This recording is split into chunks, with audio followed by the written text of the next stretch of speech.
Hi everyone, welcome to Aquatics by Nature. I noticed one of the most popular questions in the comments was what was the lighting on this 28-year-old low-tech, no water change, unfertilised aquarium. So today I thought I would simply address that for you.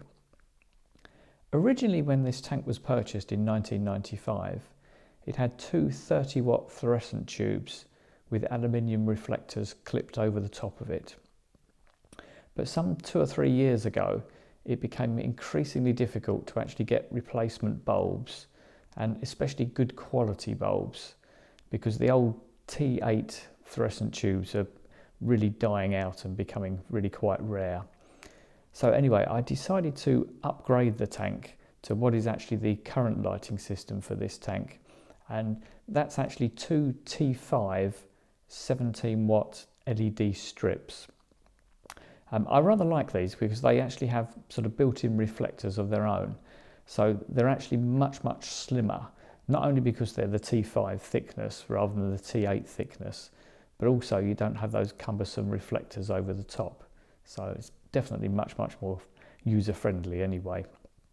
The front bulb, or tube, whatever you care to call it, an LED, is a 9000 Kelvin bulb, and the back one rather, is a 6500 Kelvin bulb.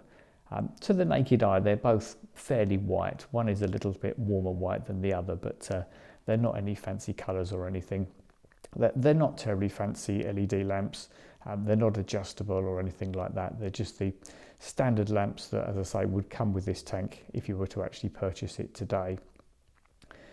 These tubes are actually mounted either side of a central brace, which houses all the sort of electrical equipment and everything that makes the actual LED tubes fire up. The lid flaps as well are actually slot into this brace bar and are actually very easily removed. It's actually something I particularly like about this design. But also having a tube on each side of this central brace bar, it actually gives you really nice light coverage, rather than having those sort of really rather annoying light shadows at the front or the back of the tank. This illuminates pretty much every bit of the tank really quite well. Don't appear to be any sort of dark spots, not to my eye anyway. One of the other things that I really like about having the lights on this brace bar is it can actually just be slid backwards or forwards, remaining on the tank. And this gives you fantastically easy access to the tank. And if you do want to actually get something really big in the tank, like a big piece of wood or something, the whole light bar actually just lifts off in a similar way to the flaps, so you can get full access without any problem. Access, in actual fact, is one of those issues that is, I think, critically important for a planted tank. That there's nothing worse than having a planted tank where you can't easily put your arm in to do maintenance. And I know what it's like. If you have a tank that's fiddly and awkward to maintain, the inclination is not to do it and the tank gets neglected. So I think it's very important to have a tank where the access is easy and really easy to use. There's certainly nothing worse than not having good top access anyway. But one of the most important things about being able to slide this bar backwards and forwards is it enables you to actually work on the tank with the lights on. And again, apart from just having good access, being able to work on the tank with the lights on is critically important.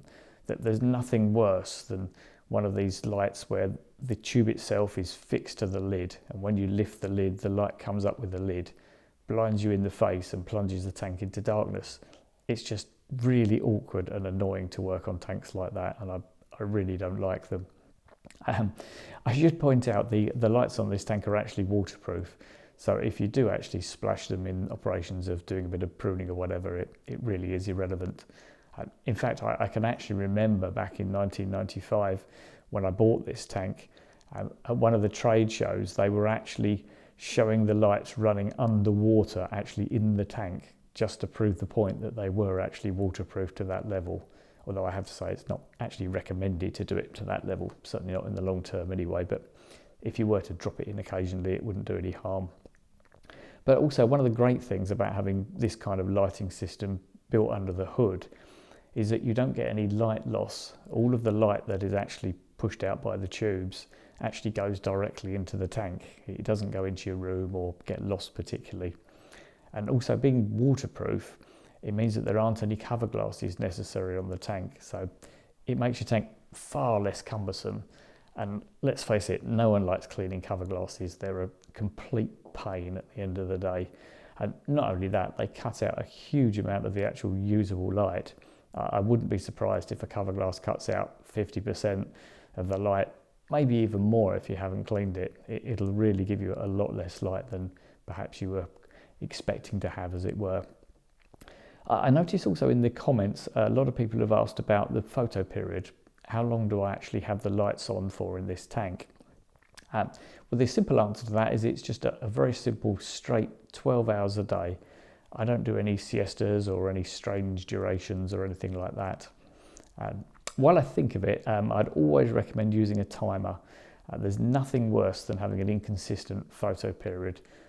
It really messes up your plants. They don't know whether they're coming or going. So whatever sort of photo period you choose, the most important thing is definitely to keep it exactly the same every single day.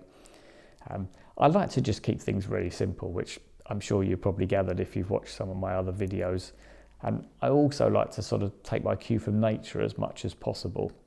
So my simple logic is that in the tropics, it's basically 12 hours day, 12 hours night. And there's very little, if any, seasonal change. Obviously, the closer you get to the equator, the less so.